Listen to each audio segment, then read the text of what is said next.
Thank you very much. I appreciate that. So good afternoon, everyone. Welcome to our last IFC of this particular interim. And once we get to Carson City, it turns over to the Senate. So this is the last IFC for the as far as being chair of the Assembly. So with that, I believe we can go ahead and call the roll. Thank you, Madam Chair. Senator Cannizzaro. Here. Senator Dennis. Here. Senator Don Deralu. Here. Senator Goycochea. Senator Goycochea. Here. Have you got me? Yes. Senator Hammond. Here. Senator Kiekeffer. Here. Senator Ratty. Here. Senator Sievers-Gansert. Here. Vice Chair Brooks. Here. Assemblywoman Benitez-Thompson. Here. Assemblyman Frierson. Here. Assemblywoman Gorlow. Here. Assemblyman Hafen. Here. Assemblywoman Howdigi. Here. Assemblyman Levitt. Here. Assemblywoman Miller. Here. Assemblywoman Monroe Moreno. Here. Assemblywoman Peters. Here. Assemblyman Roberts. Here. Assemblywoman Titus. Here. Assemblywoman Tolles. Here. Assemblyman Watts. Here. Chair Carlton. And I am here. Thank you all very much. So with that, item agenda number B is public comment. Because there is no physical location for this meeting today, public comment may be made by calling into the phone number that was designated on the agenda, either through email, fax, or regular mail. We'll now go to broadcast. We will open up with public comment, 2 minutes each and up to 30 minutes, and any other public comment will be taken at the end of the meeting. So with that, broadcast services, if you would please queue up any public comment that we have ready to go. Madam Chair, the line is up and working. However, there are no callers at this time. All right, thank you very much. That allows us to go ahead and move forward with our next item. Committee members, since this meeting is being conducted virtually, our Senate Fiscal Analyst, Mr. Thorley, will be assisting us in conducting the roll call vote for each of the items that will be requiring a vote. Given the virtual environment, it's difficult to tell who's present and who's voting. So please do keep your cameras on, and we will be doing votes by roll call with the assistance of Mr. Thorley. So with that, I believe we'll go ahead and go to item number C. I will turn this portion over to Ms. Kaufman to go through the work programs that are listed on item C, to identify the items that are being held for further discussion, and then we will open it up to committee members to add any other items that they would like to hold for discussion. So Ms. Kaufman, if you would like to proceed. Thank you, Madam Chair. C75 on page 14, the Department of Veterans Services, Southern Nevada Veterans Home has been identified for further consideration and has been suggested to be heard with items F2. That is the only item in agenda item C, and there are no items identified on the informational items list that have been identified for further discussion. Okay, thank you very much, Ms. Kaufman. I do know that I believe item C77 includes some federal funds from the Centers for Disease Control, Immunization and Vaccine for Children Cooperative Agreement. I believe that item we would like to have a little bit further discussion on. So I would like item C77 to be available also. And then Dr. Titus, did you have an item that you were wishing to pull? Yes, thank you, Madam Chair. I also had requested 77, so thank you for that. And C34. All right. Any other committee members have any other requests for any other items to be pulled under item number C or the informational items?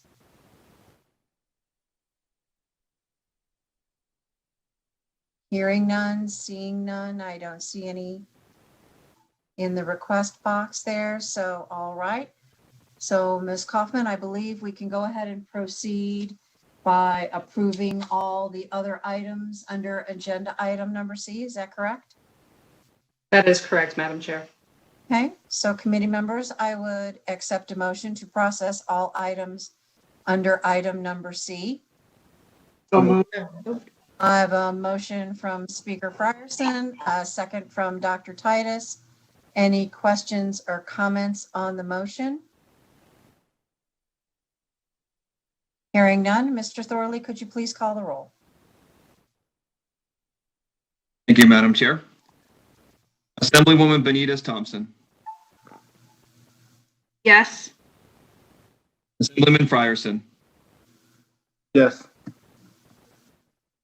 Assemblywoman Gorlow. Yes. Assemblyman Hafen. Yes. Assemblywoman Howdigy. Yes. Assemblyman Levitt. Yes. Assemblywoman Miller. Yes. Assemblywoman Monroe Moreno. Yes. Assemblywoman Peters. Yes. Assemblyman Roberts. Yes.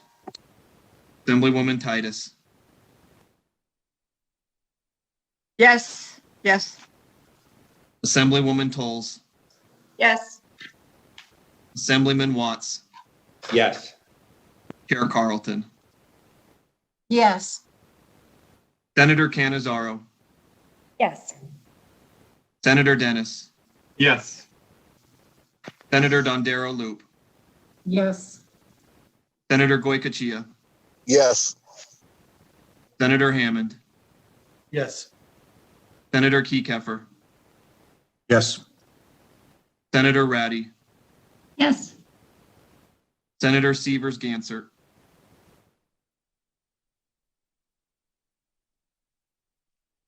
Senator Severs Gansert. Vice Chair Brooks. Yes. Motion carries.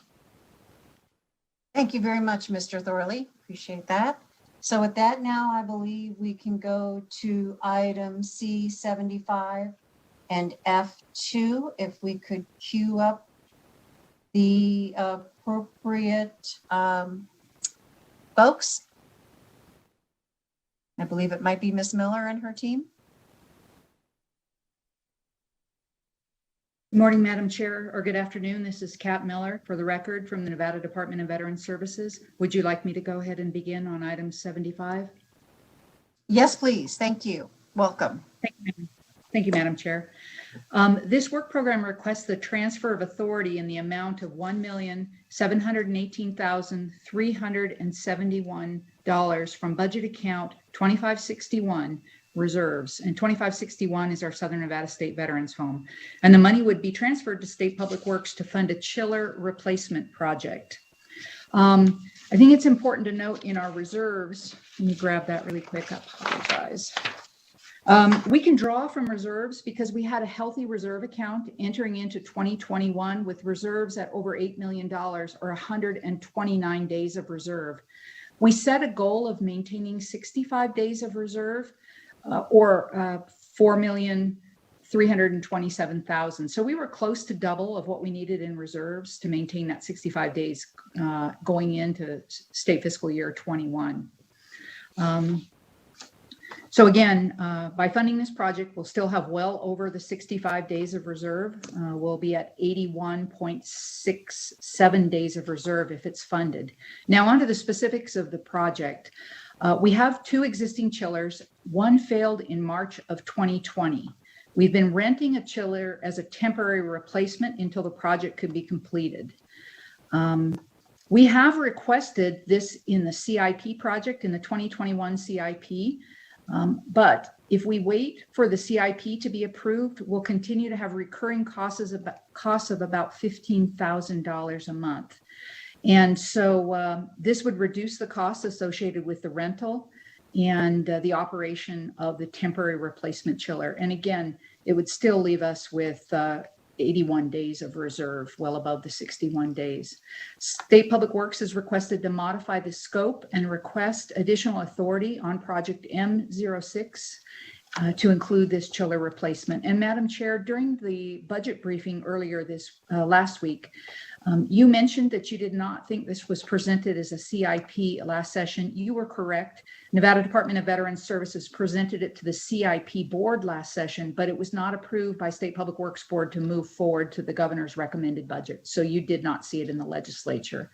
And as a recap, net reserves after the pending work would be $5,355,766 or 81.67 days of reserves remaining should we purchase the chiller with reserves rather than wait to go to the CIP. And Madam Chair, that is my presentation. I stand ready for any questions. Thank you very much, Ms. Miller. And thank you for clarifying that it didn't actually come to us. I think I would have remembered that one. So glad we got that on the record. So as we move forward with this, if the IFC does approve this today, then we would just, we would just remove the other request from the budget that will be heard beginning next week and go from there. Is that correct? Madam Chair, Cap Miller, for the record, yes, that is correct. Okay. And if you could restate the cost that it is right now and what the difference would be if we waited. I believe you mentioned it, but I don't think I got the total number. How much would you be saving? Madam Chair, the cost is $15,000 a month to rent the chiller. And so, that would depend on when State Public Works could actually put it in. So if it was approved in the CIP, it would depend on when the money was and then what their priority of projects are. So I couldn't say exactly how much, but if I'm speculating maybe 10 months at $15,000, it'd be $150,000. But State Public Works might have a better feel for that. Okay. Do I have somebody from Public Works available? Good afternoon, Madam Chair Carlton. This is Ward Patrick, Administrator for the Public Works Division. Regarding the proposed chiller project at the Veterans Home. A question might be asked is, why don't we wait and put this in the CIP? And timing is everything here. And so if we can get started now with the design of this project, there'll be one cooling season, which a rented chiller will still need to be used. So this estimated number of $150,000, there will be one of those time periods. Now, if this project is not approved at an IFC item here, it will delay the project just those 4 or 5 months, moving back to approval in June, if it went into the CIP, would cause the need for this rented chiller to be utilized for 2 cooling seasons. So that would be, $150,000 this summer, and then the estimate by Veteran Services, $150,000 next summer. So we're proposing that this project be approved now to mitigate using the rented chiller for 2 cooling seasons. Thank you.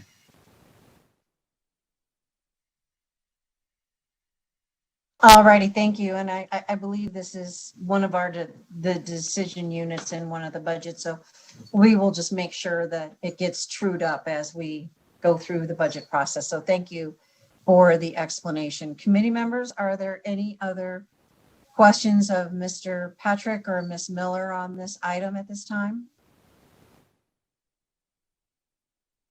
Madam Chair, it's Senator Dennis.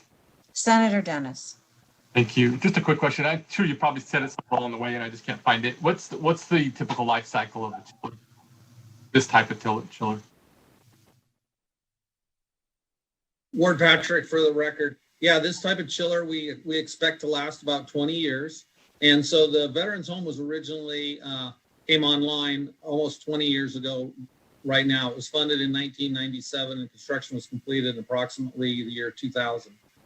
And so these two chillers and this whole chiller plant is 20 years old now, and it's like right on the expected useful life. So this was a project that was requested by Veteran Services of our board during the last cycle. And of course, that chiller was 18 or 19 years old then, and we expect these chillers to meet their life expectancy and go beyond. And so, you know, in conversations with Veteran Services, at that point, it was decided that it could wait. And so now, as it turns out, you know, shortly after that decision is made, one of the chillers fails. And so now we're sitting here today trying to mitigate these rental costs in their operating budget. Thank you for the question. So does this request that you're putting, is it going to replace both?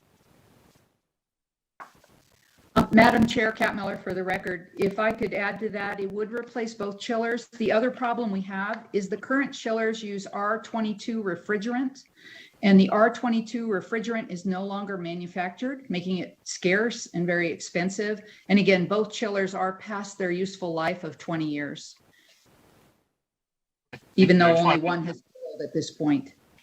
Yeah, I just want to make sure we weren't going to fix one and the other one's going to fail in a year anyway. So, you know, that we were going to make sure we took care of the problem. Thanks. Thank you, Madam Chair.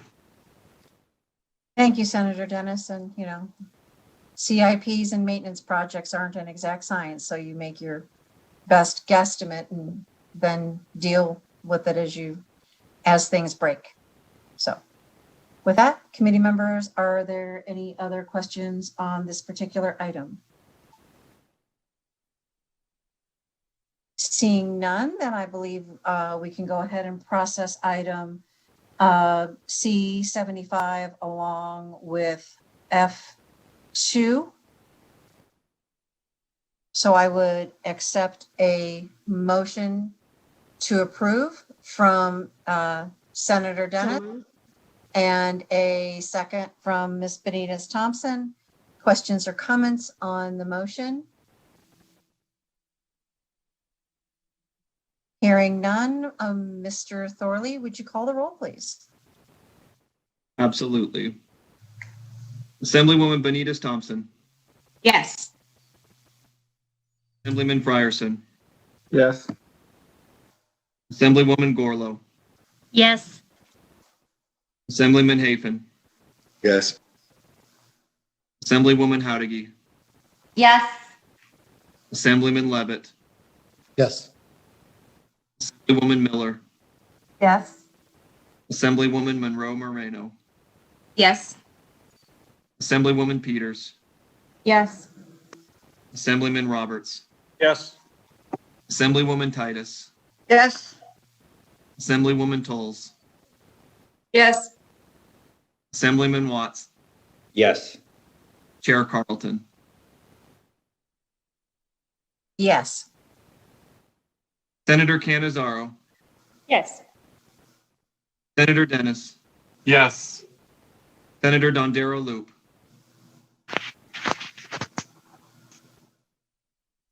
Senator Dondero Loop.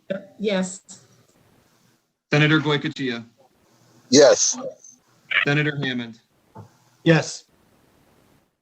Senator Keycaffer. Yes. Senator Ratty. Yes. Senator Severs Gansert.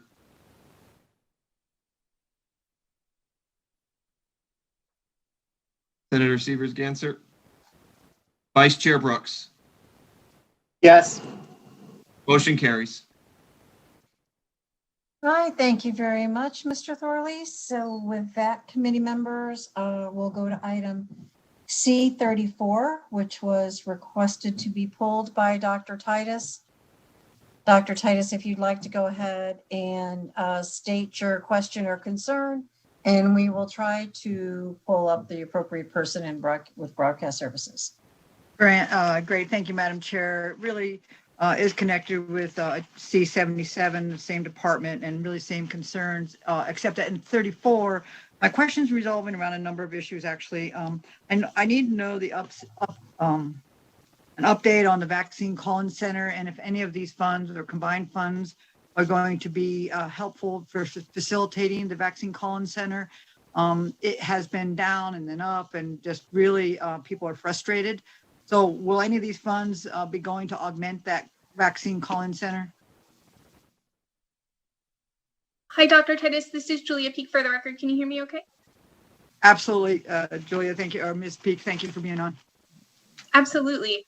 Again, Julia Peak for the record. So we have set up a call center primarily to allow us a single source of information and to direct all those residents who are either have general questions or specifically need help getting an appointment. That's been live a day. So far, it started yesterday. We took 210 calls yesterday, over 400 calls today so far. That is not funded out of either of these funding streams you have in front of you today. That is going to be funded out of CARES relief funds dollars that we had in the DPBH budget account. It is a statewide call center.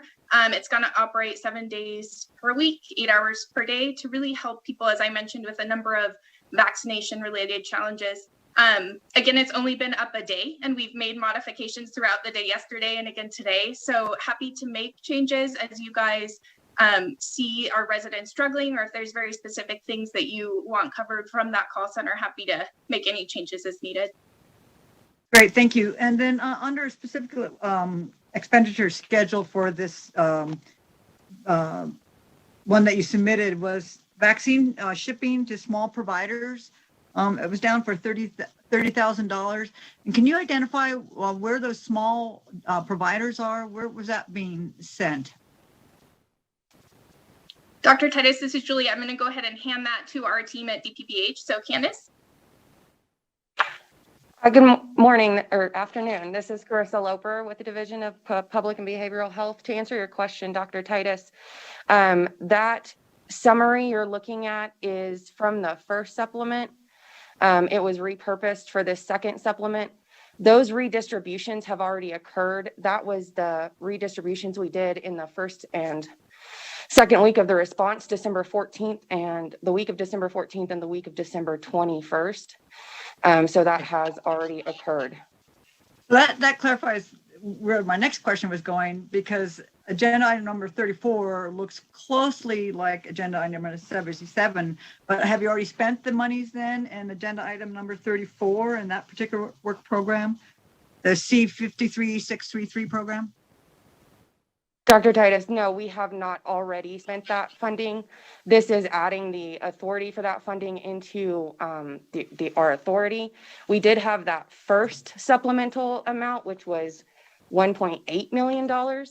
And that is what paid for that redistribution costs. Then are you telling me that the page that you submitted to justify and the use of these funds is not the accurate page, and you've actually it's being used for something different than what I'm looking at on your justification page, which included the distribution to small providers? Just trying to do the math and see whether this is all going, and that's what you included as your justification?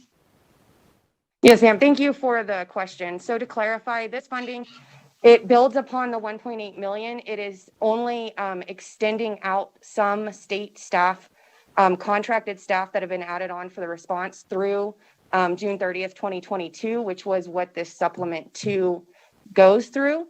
And then the remainder of the funding of the 1.2 million, which is about 800,000, will go to, the 3 local health districts in Immunize Nevada.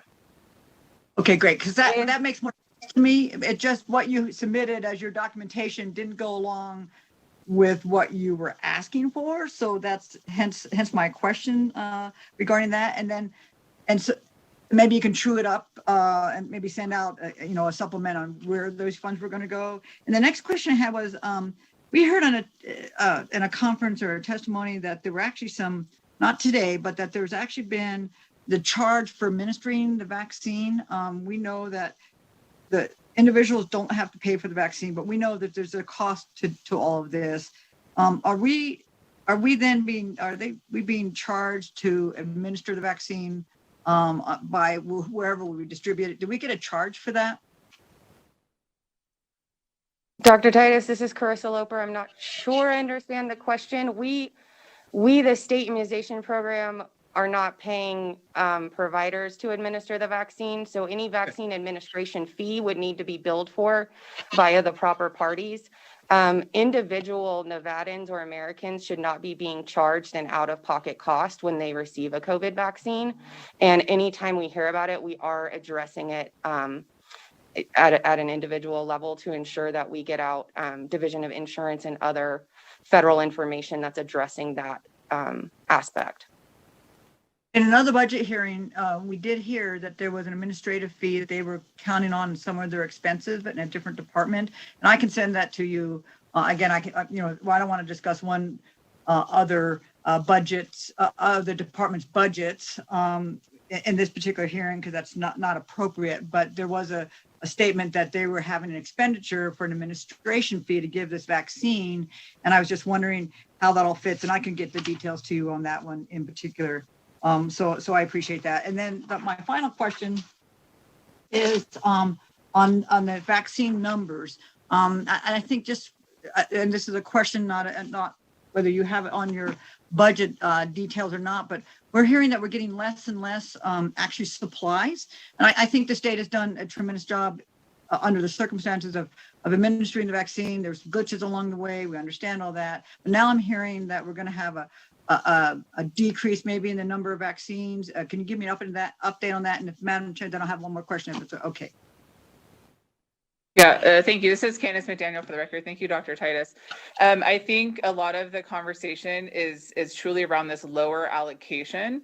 So not necessarily, as we've seen over like the last 4 weeks, as an example, we've been receiving a very static low allocation over the last month or so. And so I really want to support that those second doses are still allocated, they're still available, and they can still be shipped. We don't want any Nevadan to miss their second dose. So what we're really truly talking about is over the last couple of weeks, a lot of our counties have really been scaling up their operations to really evaluate what their capacity is, truly in the hope that in the future, we'll be receiving a lot more vaccine as we move through the response. And so as they've been scaling up these practices and operations, they were obviously able to get to a throughput point where they felt very comfortable about what their capacity to be or could be. But unfortunately, the supply doesn't meet the demand at this point. And so although we're able to scale up our operations at a county level, especially the first dose allocations are very static. And so we're still continuing to get those, but we're just not seeing the increase that we would hope for.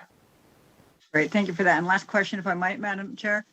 And this actually looks at 77 and your justification underneath 77, and you included a comment page on there about the importance of increasing this vaccine to certain populations that we know are underserved. And we voted that there was a healthcare crisis for minorities in our state, that the underserved, and that this was to go to make sure that the specific needs of African Americans, Hispanic population, and those that traditionally aren't accessing care, that this vaccine was made available to them. Not that they're up in the tier, but they have the same needs and the same healthcare issues, if not more sometimes, especially in certain subsets with diabetes and all. And I'm just wondering what that outreach is. Not that we move them up or sideways or anything, just to make sure that they're aware of the vaccine. And I know our Attorney General pointed out the need for increased confidence in those communities in the vaccination process. And I just wondered, since that was in here as part of your justification, what specific plans did you have to reach to those underserved populations? Thank you, Dr. Titus. This is Candace McDaniel for the record. Especially particularly to this new federal funding and this larger amount, what we're looking at and truly held in the requirements are to support local community vaccination activities, fund community-based organizations directly who are communicating with or serving racial or ethnic or other minority and underserved groups in Nevada, and funding specifically to support the creation of a vaccine equity task force. That's in collaboration with Immunize Nevada, the Minority Health Coalition, among other, other novel ideas to increase, the immunization rates while also meeting these new federal funding requirements. There's also requirements embedded in this new funding guidance to expand all of the existing immunization structure, engaging in additional and new partnerships, which is, I think, really critical to really uphold all of those points that you previously brought up, and really implementing new and evaluating some new strategies to really reach these populations. And I'll actually hand it over to Deputy Chief Carissa Loper to talk through some very specific activities. Thank you, Candace. So Dr. Titus, some of the things Immunize Nevada is working with community partners to mobilize and has already mobilized includes hiring community health workers. They have a CHW team that's working throughout the urban counties as well as the rural counties. They have 5 individuals spread between Elko, Las Vegas, Pahrump, and Reno. Their CHWs do assist us with every county call in order to help the counties mobilize vaccines within their geographic regions. They are also hosting a county-wide landing page. So if you are interested in finding out what your county's plans are, what group they're currently working to immunize, nvcovidfighter.org is a URL that will take you to the main site for Immunize Nevada, and then you can click a button that says see your county's plan, and that's being populated with information directly from each county emergency manager and health lead to do that. So that's some of the examples of the direct outreach we're doing. Also working to engage faith-based organizations. Again, the Minority Health and Equity Coalition, as well as the Nevada Office of Minority Health and Equity, are participating significantly with Immunize Nevada to ensure that we target our messaging appropriately and get it to those communities. Great. Thank you for that, because we know that these disparities go way beyond this COVID crisis, that it's not just getting them the COVID vaccine. We've got to be able to get them the flu vaccine, the basic vaccines, the DPTs and all of those. So thank you for that. And hopefully that this can move beyond the COVID crisis, which is obviously huge, but there's so many other issues in our state. So thank you for all you're doing. Stay safe out there, and appreciate that you're helping all Nevadans. Thank you. Thank you, Madam Chair. You're welcome, Dr. Titus. I believe I have Ms. Monroe Moreno. Thank you, Madam Chair. I don't have a question, but I do have a comment for our presenters. I just wanted to thank you for the outreach that you have been doing. When legislators have reached out to you to have town halls, virtual town halls, to come out to the community to hold flu shot clinics and get the word out about the COVID vaccine and the marginalized communities, especially our African American and our Hispanic communities, you guys have answered every call. You've attended everything that we've asked for you to attend. And I just wanted to let you know today, if I haven't before, that we truly appreciate the work that you're doing with us to get the word out in the community, both about the COVID vaccine, about getting tested for COVID, and to help administer the flu vaccines in those communities. So thank you. Thank you very much. There you go. All right, so that pretty much covers item 34. And what I'd like to do, committee, is do 34 and 77 together. They have a lot of, I think a number of questions have already been answered on 77 that were included in 34. So I'm going to go ahead and open it up to item number 77 also. So Dr. Titus, if there was any other questions you had on 77, go ahead and do those now so that we can just process everything all at one time. And Madam Chair, I appreciate you letting me have the leeway when I was going off on 34 and on 77. So all my questions for 77 have been asked and answered. So I appreciate the second chance. Okay, thank you. And I think we've gotten a pretty good update on what's going on. I think it's important that we all stay in the loop as we move forward with this. Other than calls about Dieter, this is the most thing that people reach out to me about. So it's, if you go looking, you can find the information. So I appreciate that. So if there are no other comments from any other committee members at this time or any other questions, I would go ahead and accept a motion to process item C34 and C77. I'll take Madam Chair? from Assemblywoman Monroe Moreno. Second. Second from Dr. Titus. Any questions or comments on the motion?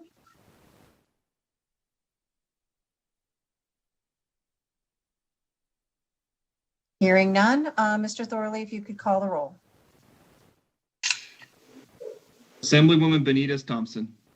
Yes. Assemblyman Frierson. Yes. Assemblywoman Gorlow. Yes. Assemblyman Hafen. Yes. Assemblywoman Howdigy. Yes. Assemblyman Levitt. Yes. Assemblywoman Miller. Yes. Assemblywoman Monroe Moreno. Yes. Assemblywoman Peters. Yes. Assemblyman Roberts. Yes. Assemblywoman Titus. Yes. Assemblywoman Tolles. Yes. Assemblyman Watts. Yes.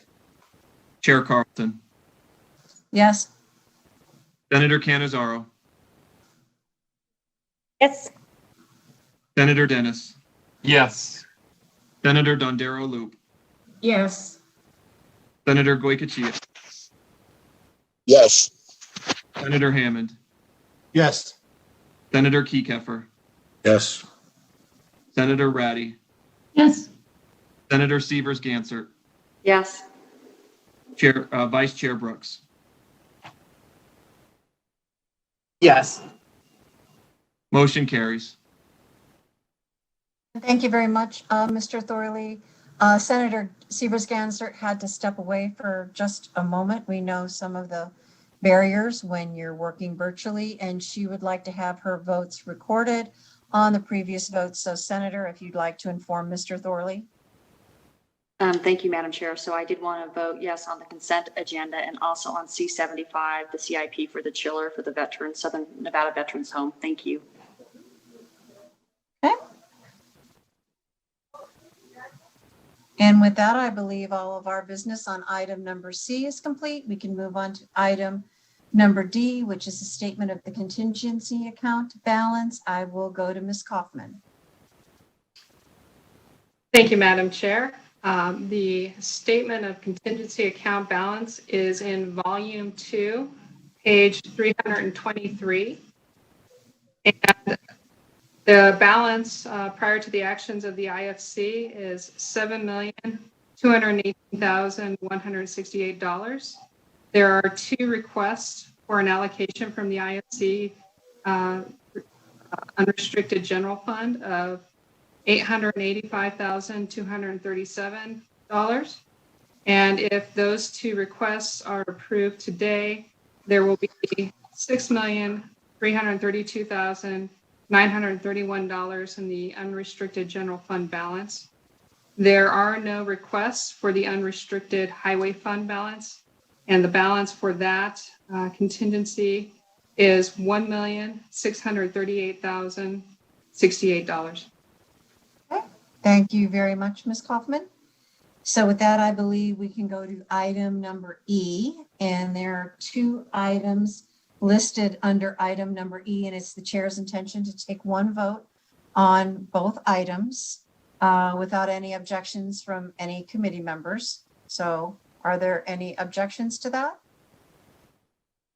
No objections, Madam Chair. Just want to say how much I support and I'm grateful to see these on the list. All righty. So with that, we'll go ahead and go to item number E1, Commission on Judicial Discipline, is a request for an allocation of $69,000 to cover the cost of the judicial discipline investigations. Let's go ahead and pull up the appropriate presenter for this. Hi, I am Paul Dyla. I'm the Executive Director and General Counsel of the Commission. and I'm accompanied by Valerie. Good afternoon. If you could just give us a real brief overview, and then we'll open it up to questions for the committee, okay? Thank you, Mr. Dial. Thank you, Madam Chair. For the record, again, Paul Dyla, and we are requesting an allocation of $69,000 to cover the cost of continuing judicial discipline operations until the end of the fiscal year. As explained in the justification memo, one case in particular has depleted about 75% of our operating budget, which leaves us very little funds till the end of the fiscal year. And we have a trial scheduled in the next month or two, which is scheduled for a week. And of course, pending investigations, et cetera, until the end of the fiscal year. So that pretty much sums up where we are at, and I stand ready to answer any questions. Thank you. Thank you very much. Committee members, are there any questions of the presenter on this item? Not seeing or hearing anyone wishing to be recognized. Thank you very much. Let's go ahead and go to item number E2, Office of the Military, request for allocation of $816,237 to cover the cost associated with the implementation and operation of the Nevada Youth Challenge Program and the maintenance of the National Guard facilities. If we could queue up the appropriate person. Good afternoon, Madam Chair. This is Cheryl Tyler for the record. Office of the Military is requesting an allocation of $816,237 to cover associated costs in the implementation and operation of the Nevada National Guard Youth Challenge Program and the maintenance of Nevada Guard facilities. These were funds that were approved legislatively to be available for state fiscal year 2020 and state fiscal year 2021. However, were inadvertently reverted to state general fund at the end of state fiscal year 2020. And we missed the IFC, August IFC for this. With that, we are available to answer any questions. With me is General Barry, our director, and Ms. Lauren Schulman, the administrator for Youth Challenge Program. Thank you. All right. Are there any questions of any committee members? We just had Major General Barry with us the other day going over some items. So are there any questions? Not seeing anyone or hearing anyone wishing to be recognized. Okay, thank you very much. We appreciate you being here and giving us the update on the item. So committee members, if there are no objections, I believe we can go ahead and process items number E1 and E2. And I would accept a motion from Chair Brooks or Vice Chair Brooks and a second from Assemblywoman Tolles. Any questions or comments on the motion? Hearing none, seeing none. Mr. Thorley, if you could go ahead and call the roll, please. Thank you, Madam Chair. Assemblywoman Benitez Thompson. Yes. Assemblyman Frierson. Yes. Assemblywoman Gorlow. Yes. Assemblyman Hafen. Yes. Assemblywoman Howdigy. Yes. Assemblyman Levitt. Yes. Assemblywoman Miller. Yes. Assemblywoman Monroe Moreno. Yes. Assemblywoman Peters. Yes. Assemblyman Roberts. Yes. Assemblywoman Titus. Yes. Assemblywoman Tolles. Yes. Assemblyman Watts. Yes. Chair Carlton. Yes. Senator Canizaro. Yes. Senator Dennis. Yes. Senator Dondero Loop. Yes. Senator Goycochea. Yes. Senator Hammond. Yes. Senator Keykefer. Yes. Senator Ratty. Yes. Senator Severs Gansert. Yes. Vice Chair Brooks. Yes. Motion carries. Thank you very much, Mr. Thorley. I believe that takes us to item F1, Department of Administration, State Public Works. This is the request to expand the columbarium expansion. So with that, if we could go ahead and pull up the appropriate person. I believe it would be Ms. Miller again, or Mr. Patrick. Good afternoon, Chair Carlton, Vice Chair Brooks, and members of the committee. Item F1 adds federal funding and Department of Veteran Services funds to Project 19C04, the columbarium expansion at Northern Nevada Veterans Memorial Cemetery in Fernley. The Veterans Affairs Federal Agency has agreed to increase the funding for this important project. Also, it has come to our attention that a 10% state match is required, and State Veteran Services has that reimbursable amount available. The state team has met a number of times in the past few months with the federal counterparts. To allow for a federal grant award this fall, the $410,492 will complete the design. So upon design completion will enable the federal grant award for construction. This is critical and is in alignment with the federal grant award process at the end of the federal fiscal year. I'm available for any questions. Thank you very much. Committee members, are there any questions of Mr. Patrick on this particular item? And I apologize, Mr. Patrick, I probably should have taken this right after the other one, but we're moving pretty quick today, so we didn't keep you too long.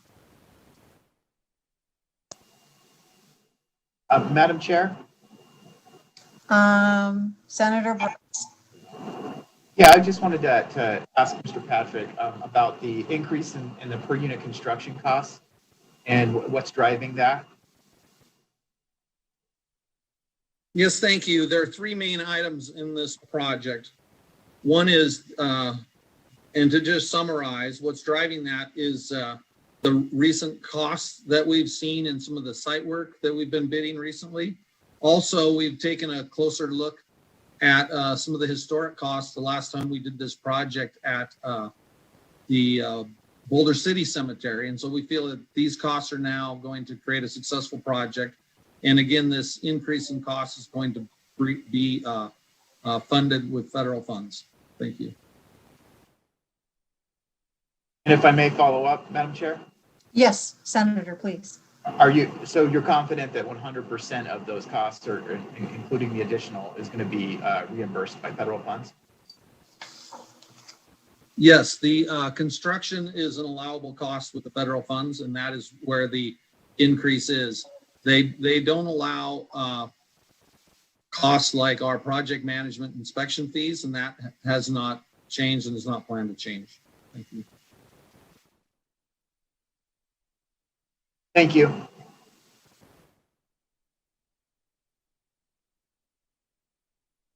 Okay. Are there any other questions or comments at this time on this particular item?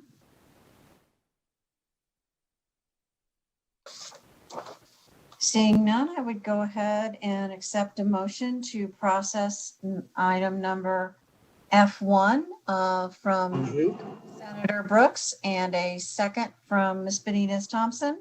Any questions or comments on the motion? Hearing none, Mr. Thorley, if you'd go ahead and call the roll, please. Assemblywoman Benitez Thompson. Yes. Assemblyman Frierson. Yes. Assemblywoman Gorlow.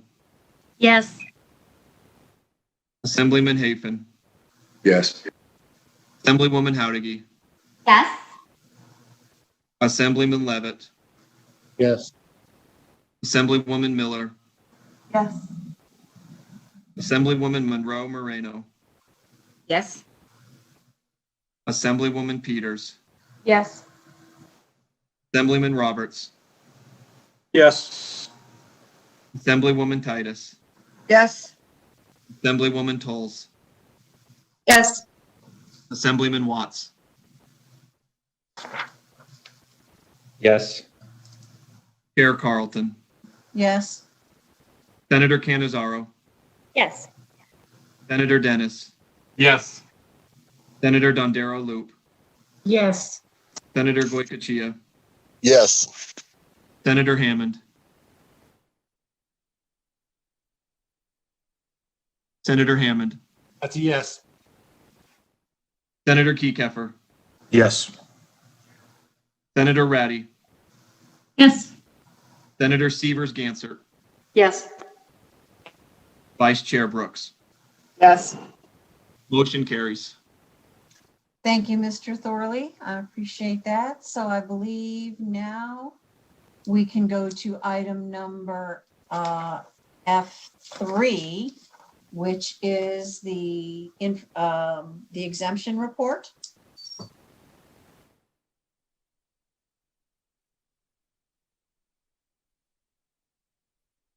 Ward Patrick, for the record, we haven't addressed the exception report in quite some time, but so we have a few exceptions on this report.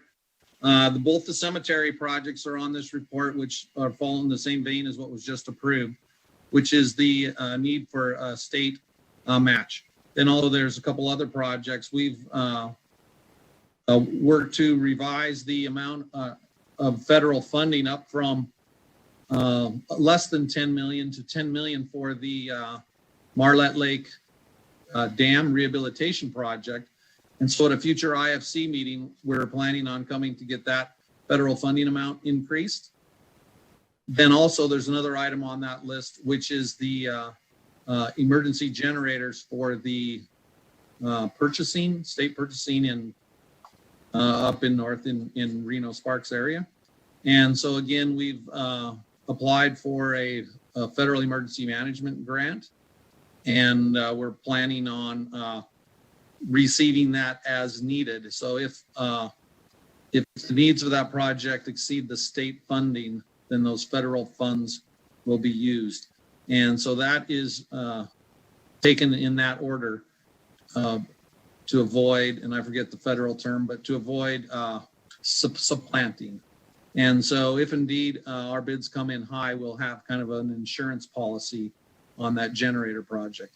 And I believe those are the items that are in the exception report. Thank you. And thank you, Mr. Patrick. Your voice came through loud and clear. However, your video was off, but that's fine. We got the information. That's all that counts. Just wanted to give the heads up. So with committee members, are there any questions on this? There's no action to be taken. It's merely to keep us in the loop on what's going on. Are there any questions? Not hearing any, not seeing any. Thank you very much, Mr. Patrick. We'll be seeing you in Carson City soon. With that, we can go, committee members, we can go to item number G. And it would be my intention to process item G1, A and B together. So if we could go ahead and address item G1A, Department of Education requesting approval to accept a donation from Ikea U.S. Community Foundation. Thank you, Madam Chair, and good afternoon, members of the committee. For the record, I'm Heidi Hartz, and I serve as the Deputy Superintendent for Business and Support Services at the Department of Education. Today, we are seeking approval to accept a gift from the Ikea USA Community Foundation in the amount of $860,888. NDE would like to use these funds to upgrade the wiring within our 5th Street location here in Carson City from Cat 3 to Cat 6. That upgrade in wiring will significantly improve our connectivity and our capacity to participate in video conferences such as this. The previous cost estimates that were prepared by the State Public Works Division in September of 2020 estimated that this project would cost approximately $700,000. And so with the approval of the receipt of this grant, we will begin working with them to update the cost estimates and hopefully move forward with this project. I'm happy to answer any questions that you have. Thank you very much, Ms. Hartz. Committee members, do you have any questions of Ms. Hartz on this particular item? Madam Chair, Yes? Mr. Roberts, if I may. So I just curious, was that grant specifically for the wiring? Heidi Hartz for the record. The grant had no limitations placed on it other than it was to assist the state in areas related to education. Was there any other projects considered? Just curious. Heidi Hartz for the record. Other projects were considered. We did take into consideration the fact that the State Department of Education here in Nevada has received a number of additional federal dollars through the CARES Act, and we have additional dollars coming forward with ESSER 2 and GEAR 2. The unmet need for the department and the fact that the CIP request that was originally prepared by the State Public Works Division and did not move forward because alternative funding had been identified, that alternative funding being this donation. So we believe that that's in the best interest at this point in time. Thank you. Thank you, Madam Chair. You're welcome, Mr. Roberts. Any other questions from any other committee members?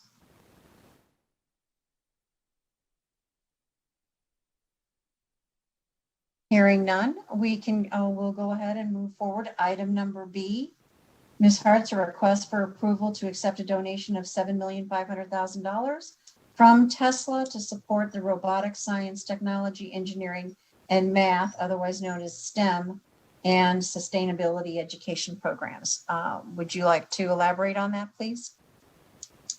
Thank you, Madam Chair. For the record, Heidi Hartz. As you indicated, this request is to accept the gift funds from Tesla into the Education Gift Fund.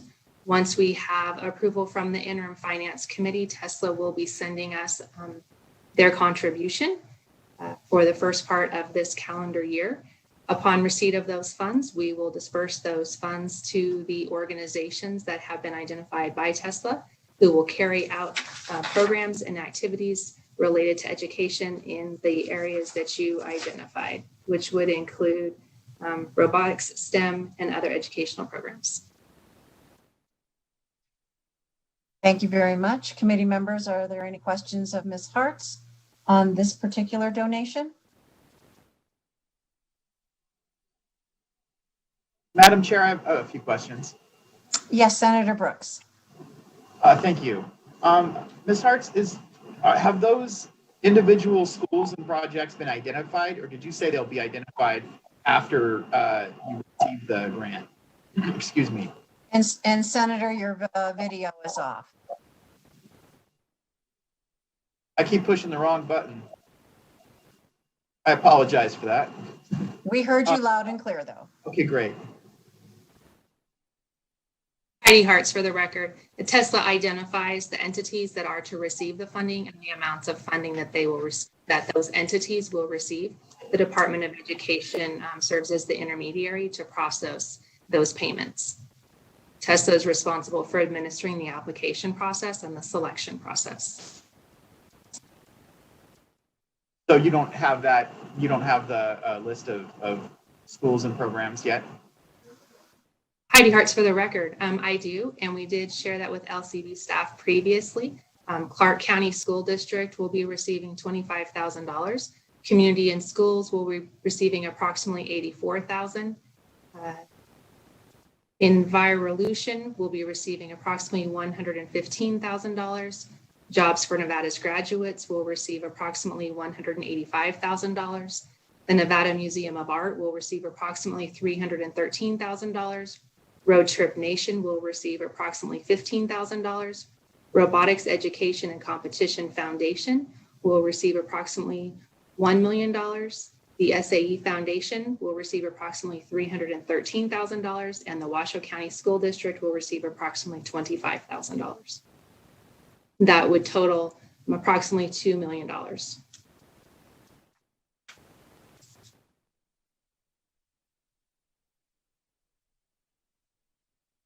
I am really struggling with these buttons today. I apologize. I appreciate that.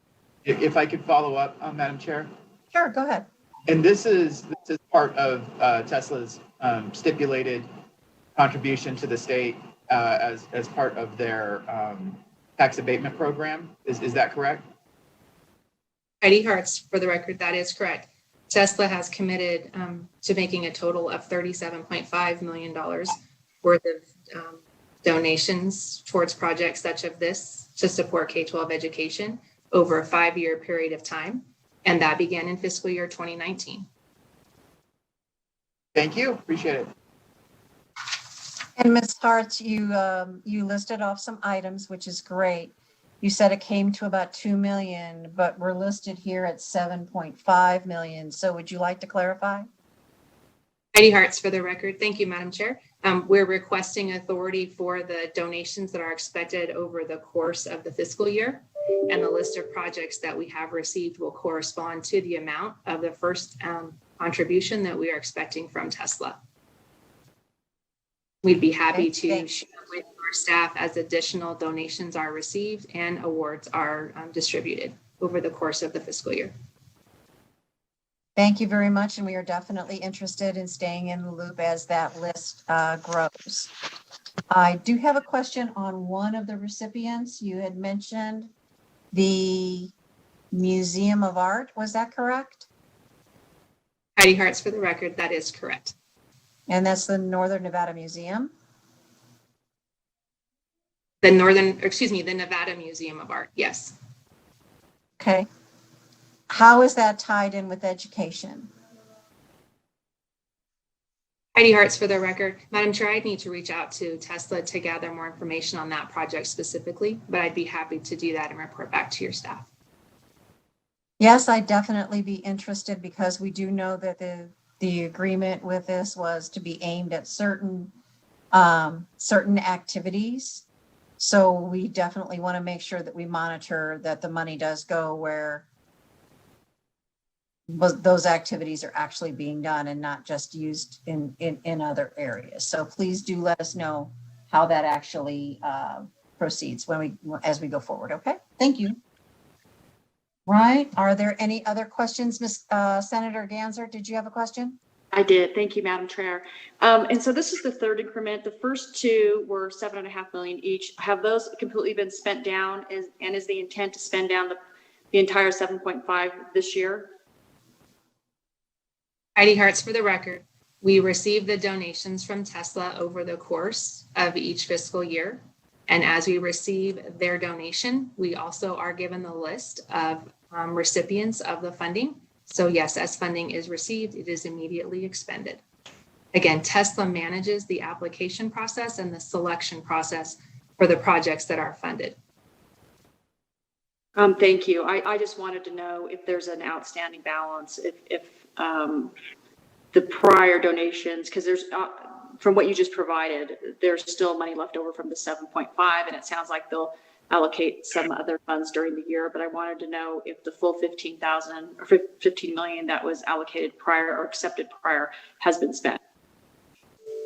Heidi Hartz, for the record, may go back and double check that information for you. Thank you.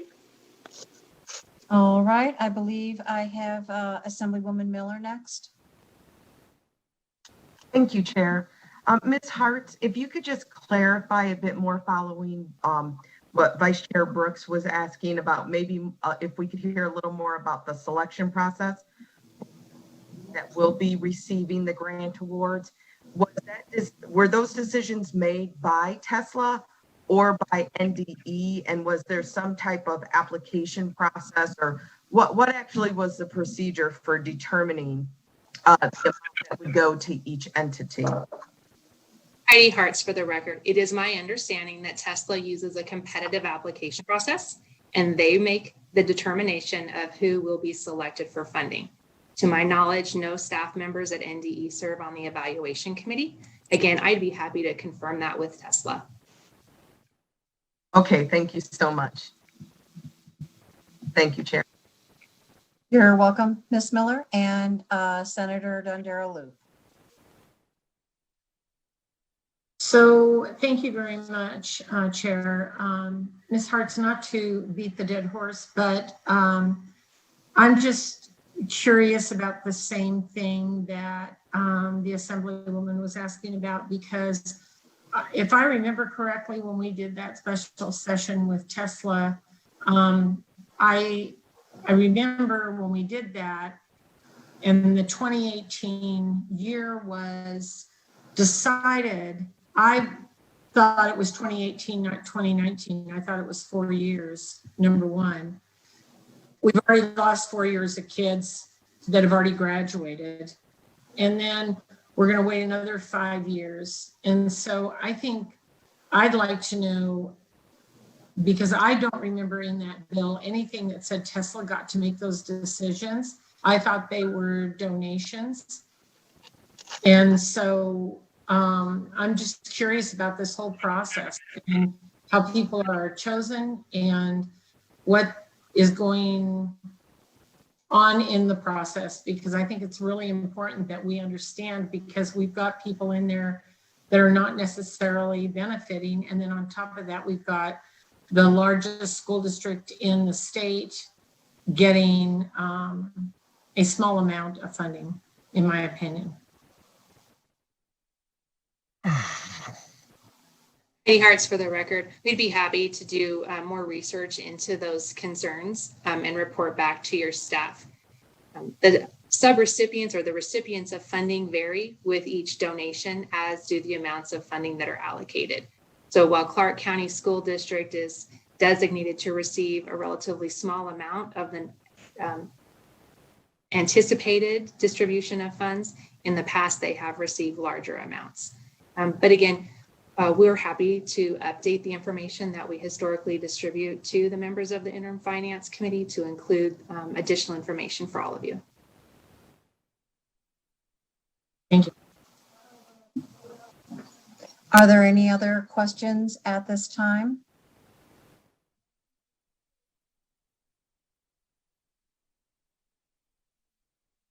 Thought I was going to sneeze. Okay, no other questions or comments?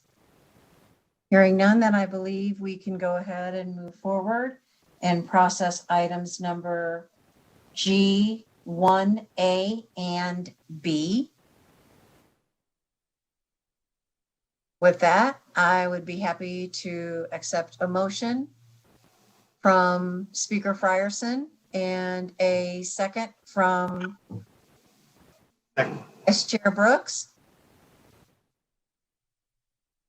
Any questions or comments on the motion?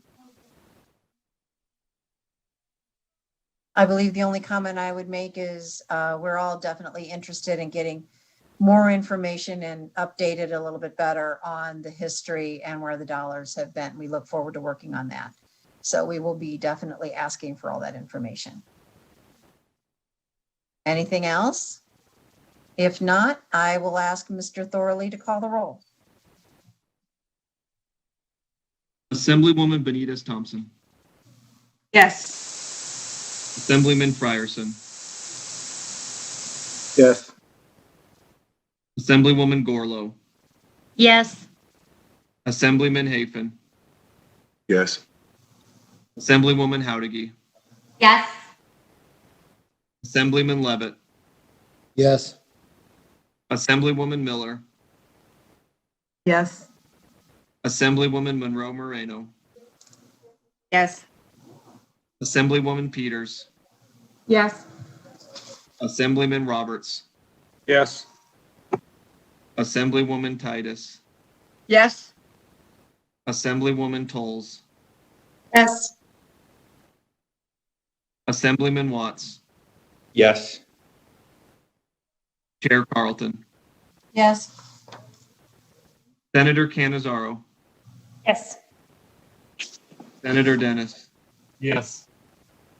Senator Dondero Loop. Yes. Senator Goycochea. Yes. Senator Hammond. Yes. Senator Kekeffer. Yes. Senator Ratty. Yes. Senator Severs Gansert. Yes. Vice Chair Brooks. Yes. Motion carries. Thank you very much, Mr. Thurley. That takes us to item number G2. Department of Conservation and Natural Resources to approve the approval to accept a grant from the U.S. Department of Ag. If I could go ahead and have the appropriate person queued up, please.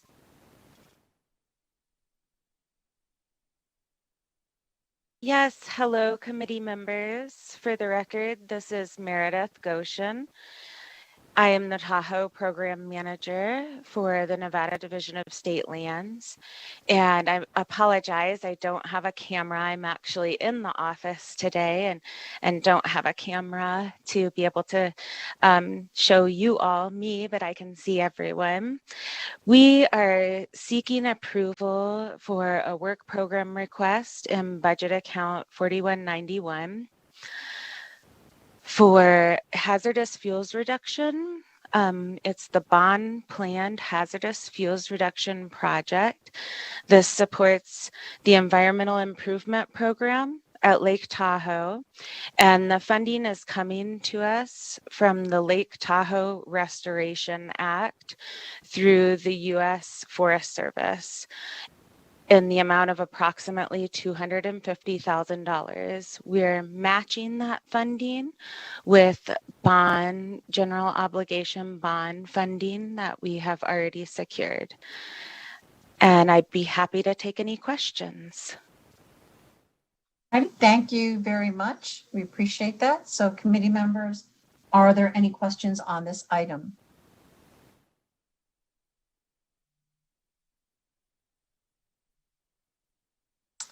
Not seeing any, not hearing any, then I believe we can go ahead and move forward on item number 2.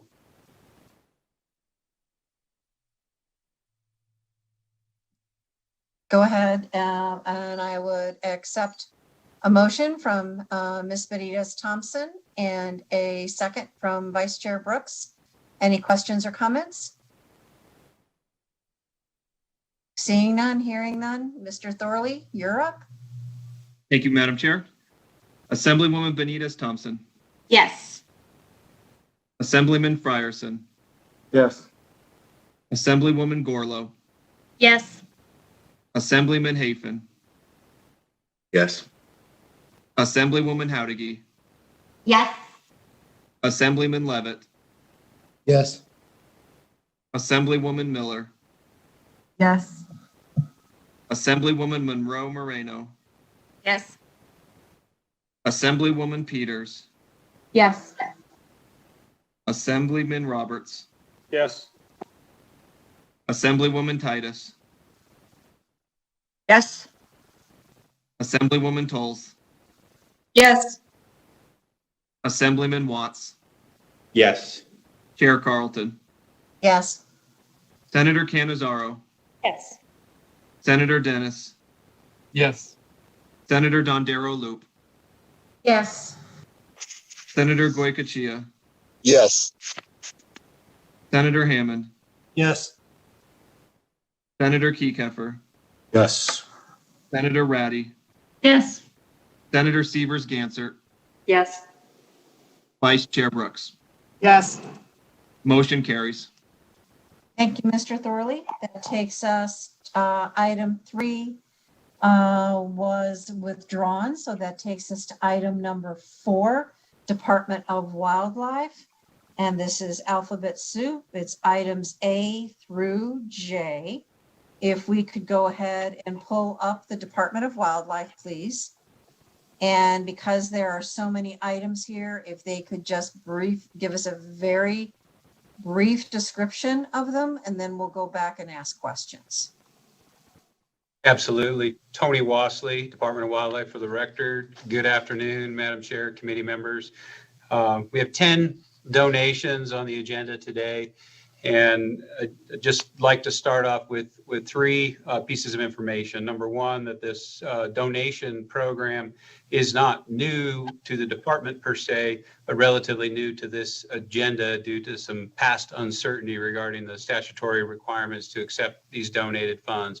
The total that the department is requesting for authority to accept today is $1.9 million. and we anticipate being before you in the not too distant future with upwards of perhaps another $500,000 for the current fiscal year, bringing our total to somewhere in the neighborhood of $2.5 million donated. And that represents only those projects in excess of 20,000 requiring to be brought before you. So all of these funds are being voluntarily provided by the donors. Those donors include non-governmental organizations, as you'll see, industry partners, military, as well as private citizens. And each one of these donations are accompanied by specific instructions as to their expenditures. I would also like to add that the donations are further matched and leveraged approximately 3 times the value, where today, if we're looking at approximately $2 million in donations, those will garner an additional $6 million and bring that $2 million in donations to approximately $8 million, with that $6 million being federal dollars. What this does is it significantly decreases the department's reliance on sportsman revenue as the source of the required non-federal match. So if you will, Madam Chair, 10 items, and as you instructed briefly, beginning with a request for a donation, acceptance of a donation of $50,000, Nevada Bighorn Unlimited for water haul efforts for guzzlers. The state of Nevada has artificial water catchments that catch precipitation and provide water for wildlife, approximately 1,700 or so small game and big game guzzlers around the state. With the extreme drought in the south, we have solicited some donations from some of our NGO partners to do emergency water hauls to prevent the loss of animals who've grown dependent on those water sources. 4B, request for approval to accept a donation of $605,860 from the U.S. Department of Navy for Smith Creek Ranch Property Natural Resource Management Plan. 4C, similarly, a donation of $588,000 from the U.S. Department of Navy for the Genetti Creek Ranch Property Natural Resource Management Plan. D is $91,826 from Nevada Gold Mines to facilitate mitigation obligations. Primary benefit of those mitigation activities, primary beneficiary, will be mule deer. E, request for approval to accept a donation of $100,000 from Nevada Gold Mines for fire prevention and restoration. That includes post-fire revegetation, purchase of seed, for example. F, approval to accept a donation of $162,466 from Nevada Gold Mines, Cortez Gold Mine for the completion of the Toyabe Fingers Mule Deer Habitat Treatment Project. G, request for approval to accept the donation of $168,330 from Nevada Bighorns Unlimited for statewide wildfire restoration efforts. Again, primarily purchase and application of seed and or chemicals. For example, herbicide to chemically fallow areas. H, request for approval to accept donation of $35,733 from the Carson Valley Chucker Club for wildlife restoration and rehabilitation. I, request for approval to accept donation $88,383 from Nevada Gold Mines for the Toano Pinyon Juniper treatment and mitigation projects. Again, primary beneficiary being mule deer, but also sage grouse. And J, request for approval to accept the donation of $93,000 from KG Mining Bald Mountain Incorporated to mitigate the loss of mule deer and mule deer migration corridor in that area. That concludes a brief overview of those 10 projects. Happy to try to answer any questions should there be any, Madam Chair, and I have a bevy of staff standing by if there are questions of a more technical nature. Thank you very much, Mr. Wasley, for the very concise explanation and description of all the items. I do believe it is appropriate that when large amounts do come in that, we're made aware of it so that we know what's going on in each individual department. So thank you very much for walking us through that. I do believe Vice Chair Brooks has a question, and then I'll open it up to others for questions. Thank you, Madam Chair. Mr. Wasley, is on all these ones that are from the mining companies, is that part of like some sort of compensatory mitigation? or a settlement, or is it just a gift to the state of Nevada from those companies? Yeah, that's a very good question, Vice Chair Brooks. Thank you. These are purely voluntarily contributed donations. There are some instances in which our industry partners have requirements through the National Environmental Policy Act where data that the department can facilitate can sometimes meet their obligations for a NEPA analysis. In these instances, all of the funds that are on your agenda today are voluntarily offered by those industry partners to try to offset any impacts or mitigate the impacts of their activities on the landscape. Thank you. I appreciate that. Thank you very much, Senator. Good question. I was kind of thinking the same thing. Other committee members, any other questions on these items? Madam Chair, Senator Goycochea. Senator, yes, go ahead. I was expecting you to jump in. That just kind of piqued my interest, what the Navy was doing on the rubies in the Genetic Creek Ranch area. Mr. Wasley, I can see the Smith Creek as part of the naval air expansion, but I was just curious about the rubies. Yeah, thank you for the question, Senator Goycochea. The Genetic Creek effort is a conservation easement effort to mitigate some of their impacts elsewhere. The department was approached by not only landowners, but also the Navy in an effort to provide some conservation benefit that would assist in mitigating impacts elsewhere. I do have Habitat Division Administrator Alan Janae on today, should he need to clarify further, or should you desire further clarification? No, I'm fine with that, Mr. Wasley. I was just curious, why Genetic Creek, but yeah, it makes sense. It's a pristine area. Thank you. You're very welcome, Senator. I might also add that it is critical to both sage grouse as well as mule deer migration corridor. So it's recognized as highly valuable wildlife habitat, and land ownership in that area sometimes creates challenges in the long-term protection of some of those areas. So when approached by the Navy and private landowners with an appealing solution like this, we see it as a true win-win. Thank you, sir. Thank you, Madam Chair. Thank you, Senator. Any other questions from any other members? Chair Carlton? Yes, go ahead. I have a question. When you talk about mitigating the loss of mule deer, do you mean the actual loss, or do you mean that they have been redirected in another capacity because they can't go through that area anymore? Thank you for the question. And in this particular instance, and in many others, there have been desires to offset the impact in one area. It's called off-site mitigation, if you will. Certainly, the desire by these companies is to have a minimal impact on wildlife. And in some instances, record of decision through our land management agencies render that possibility being very small. And in the case where perhaps a migration corridor is impacted, or more dire situations permanently lost, those companies recognize the importance of those species recreationally and economically to those rural towns, and try to offset those impacts by bolstering those populations elsewhere.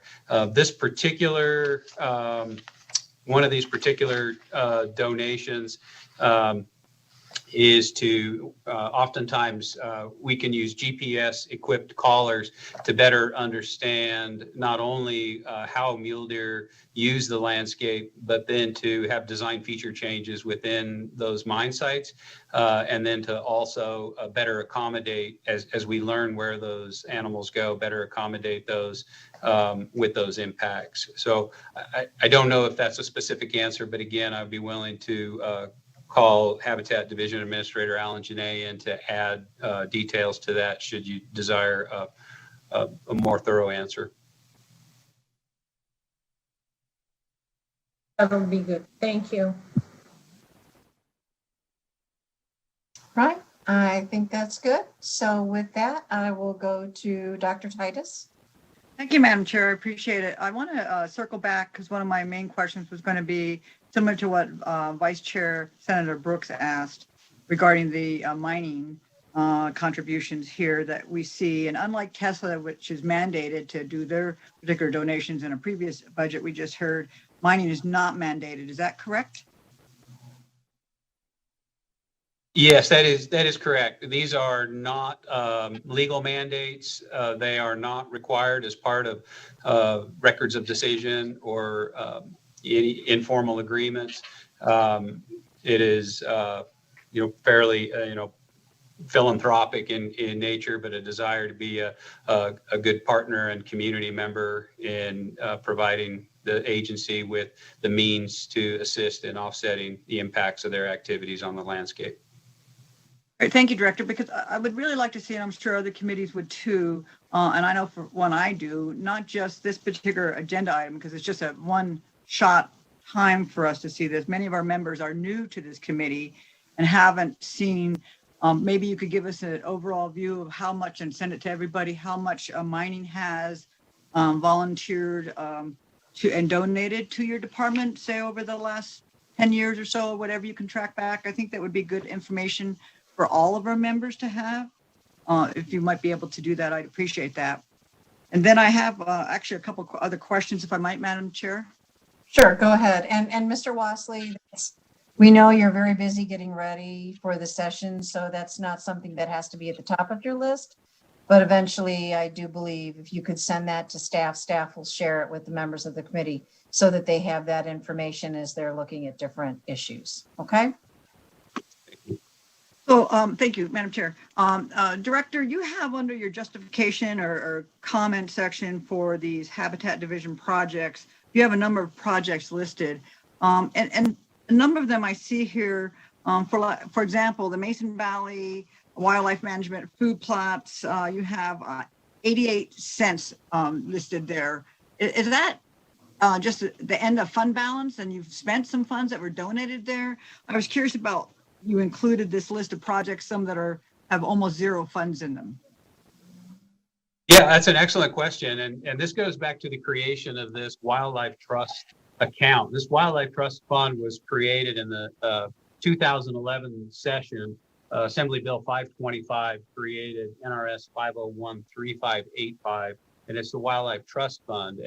And so the amounts that are contributed have, as I said, very specific instructions as to what they can be spent on.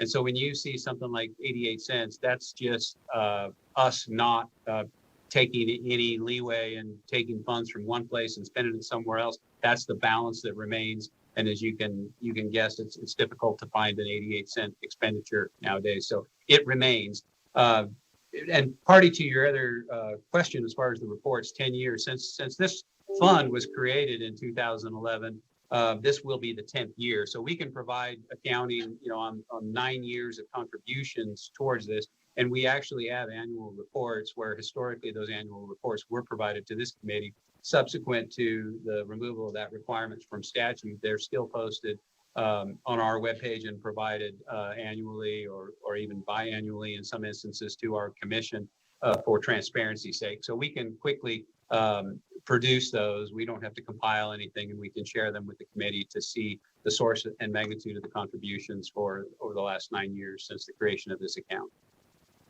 Great, Director. Thank you. I knew you were up to the task. And then my final question is regarding the donations from the Navy.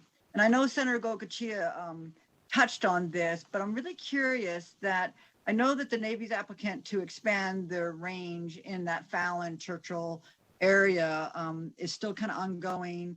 And I'm just wondering if any of that would be affected if that did go through, if their donations would be part of what's restricted. Is that part of the land? Is it any of that within the Navy's expansion? No, thank you for the question. Totally unrelated to that, but a very legitimate question nonetheless. There are projects and funds available to partners from the Navy. And again, this is about trying to be good neighbors and try to offset those impacts, but it would in no way, shape, or form shape our views or the negotiation around what may or may not happen. And you need look no further than our comments to that effort to see that we haven't been swayed or as a result of those other agreements. Great, thank you for that. Always good to hear that reassurance. And thank you, Madam Chair, for the questions.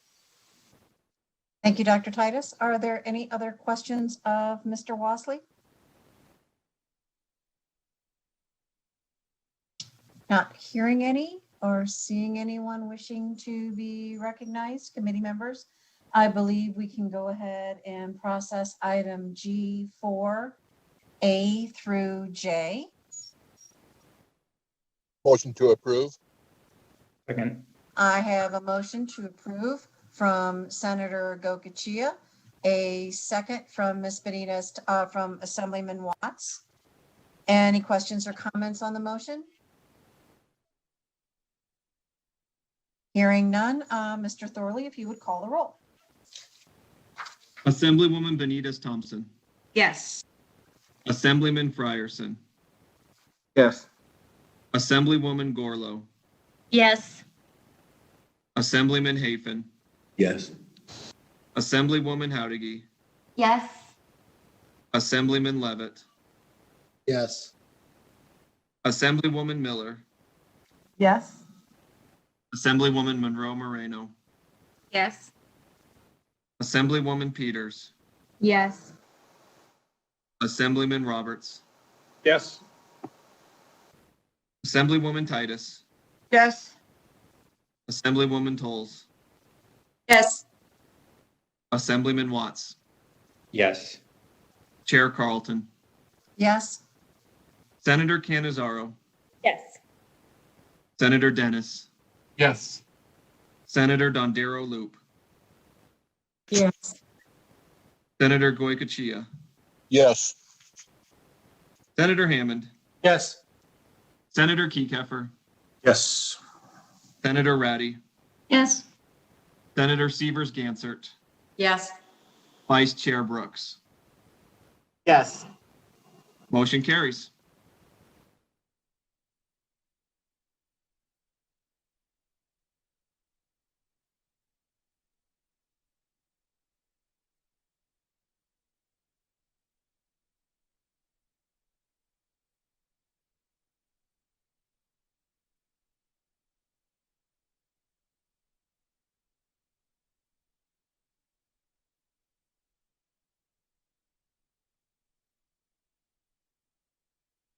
Chair Carlton, you're on mute.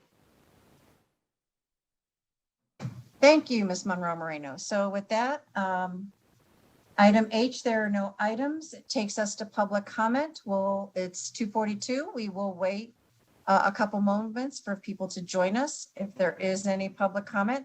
So committee members, if you would just stand at ease for a moment.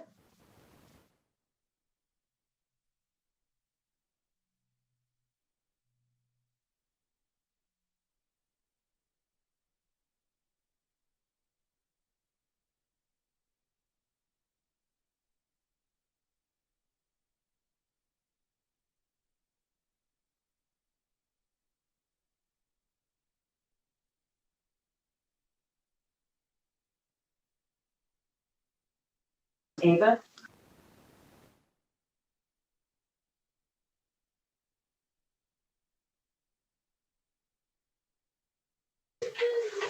Madam Chair, this is Emily Smith from Nevada Blind Children's Foundation. Sorry, can you hear me? Yes, I can. Are you calling in for public comment? Yeah, we just honestly, we just wanted to say thank you. Oh, hold on a second. My video isn't on. And we just wanted to say thank you so much. What you guys did with the investment in our organization has been amazing. And so we just wanted to say thank you. You guys want to say thank you? Thank you. Well, you're welcome. That was very nice. Thank you. We appreciate it. We like that kind of public comment. Thank you. It's good to know we got it right last time.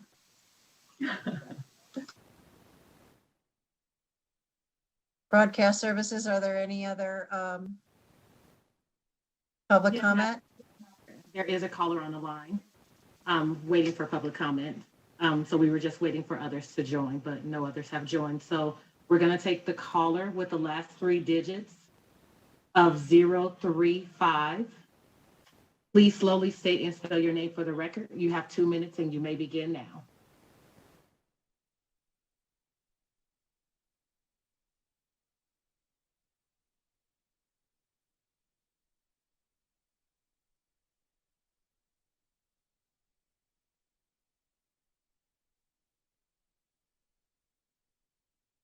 Caller with the last 3.